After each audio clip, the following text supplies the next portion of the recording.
Gel ya, orada kim var? Ya. Tamam geç. Tamam. Benzi. Sen hocam. Neylisin? İyiyim hocam. Hadi geç. Geç. Geç Mani bir ya.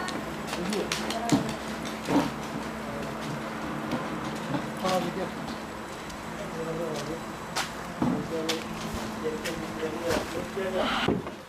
Tamam. Hemen sağa git.